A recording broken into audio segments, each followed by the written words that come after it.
Hey everybody, welcome back to our channel. Today, we're diving into a timeless classic that has helped millions of people enhance their personal and professional relationships. The book, Dale Carnegie's How to Win Friends and Influence People. Published in 1936, this book has sold over 30 million copies worldwide. That's a testament to its enduring wisdom and its practical advice, which is as relevant today as it was back then. I mean, who doesn't want to have better relationships, right? In this video, we'll be exploring the key principles outlined in Carnegie's masterpiece and understand how they can help us build stronger connections, navigate difficult conversations, and become more influential in our personal and professional lives. So, let's get started. So Carnegie lays out 3 fundamental techniques in handling people, and they're deceptively simple, but trust me, they pack a punch. The first technique is all about avoiding criticism. It's easy to point out flaws, to judge, and to try to correct people. But Carnegie argues that it's far more effective to understand people, to see things from their perspective, and to find common ground. See, criticism puts people on the defensive. It makes them justify their actions and build walls instead of bridges. Instead of trying to change people, which is often met with resistance, we should focus on understanding them. Why do they think the way they do? What are their motivations? The second technique is about expressing sincere appreciation. We all crave appreciation, to feel valued and respected, and yet we often hold back on expressing it. Carnegie emphasizes the importance of genuine appreciation, not just empty flattery. A sincere compliment, a word of thanks, or a recognition of someone's efforts can go a long way in building strong relationships. It shows that we value the other person and that we're paying attention to their contributions. And finally, the third technique is about arousing in the other person an eager want. Now, this doesn't mean manipulating people to get what you want. It's about understanding their desires, their needs, and their aspirations, and then framing your ideas in a way that aligns with those desires. When you can show someone how your idea benefits them, how it helps them achieve their goals, you're far more likely to win them over. So, there you have it, the 3 fundamental techniques. Don't criticize, condemn, or complain. Give honest and sincere appreciation, and arouse in the other person an eager want. This chapter is all about, well, making friends and building relationships. Carnegie outlines 6 principles that can help us become more likable and build rapport with others. The first principle is to become genuinely interested in other people. It's easy to get caught up in our own lives, our own thoughts and problems. But if we want to make genuine connections, we need to step outside ourselves and show a sincere interest in others. Ask questions, listen attentively, and remember details about their lives. It shows that you care and that you value them as individuals. The second principle is to smile. It sounds simple, right? But a smile is a powerful tool. It conveys warmth, friendliness, and approachability. When you smile at someone, you're sending a nonverbal signal that you're happy to see them, and that can instantly make them feel more comfortable and open to interacting with you. The third principle is to remember that a person's name is, to that person, the sweetest and most important sound in any language. We all have names, and we like to be called by them. It shows that we're not just a face in the crowd, but someone they've taken the time to remember.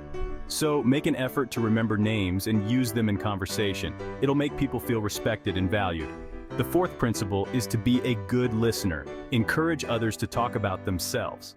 This ties back to the first principle of being genuinely interested in others. People love to talk about themselves, their experiences, their passions.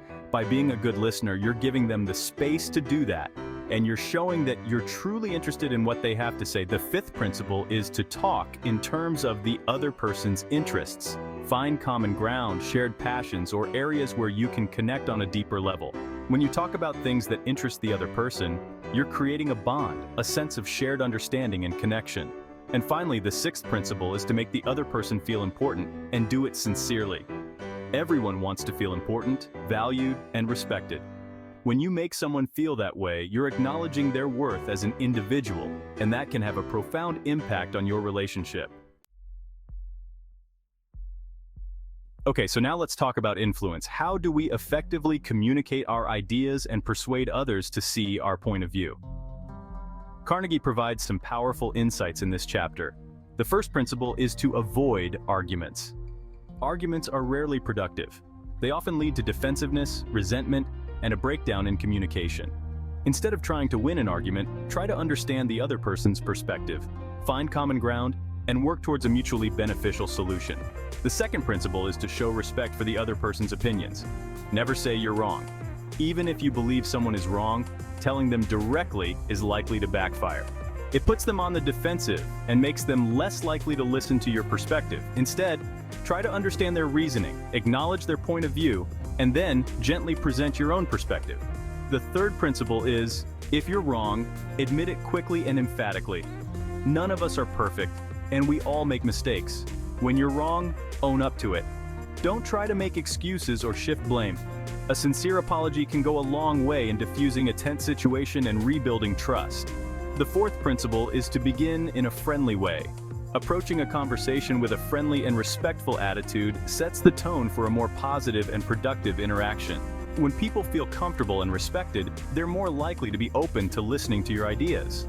The fifth principle is to get the other person saying yes, yes, immediately. This is about building momentum and creating a sense of agreement from the start. Find points of agreement, even if they're small, and build from there. The sixth principle is to let the other person do a great deal of the talking. People like to feel heard. When you allow the other person to express their thoughts and feelings fully, you're showing that you value their perspective and that you're truly listening.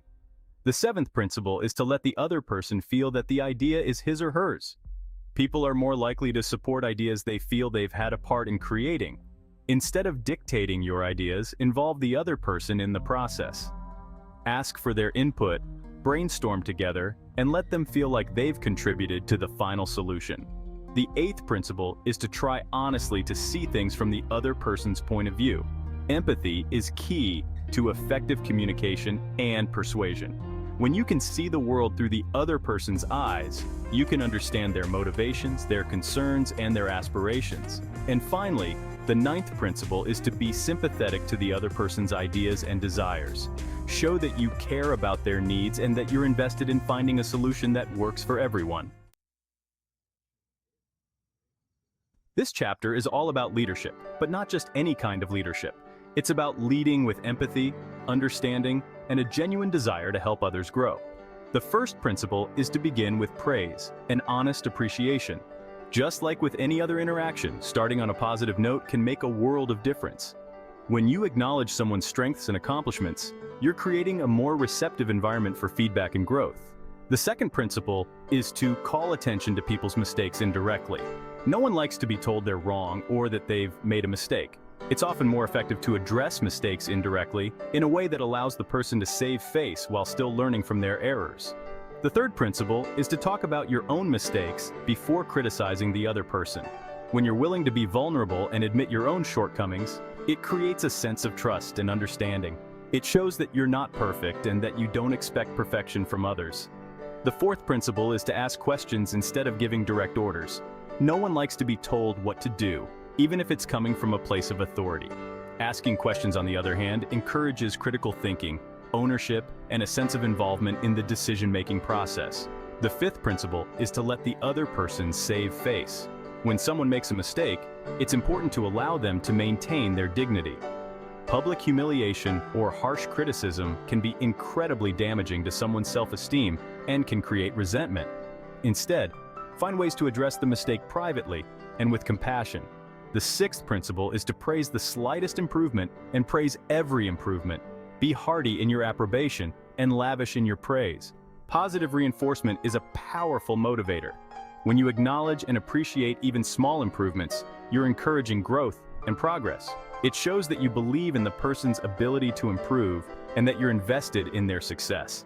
The seventh principle is to give the other person a fine reputation to live up to.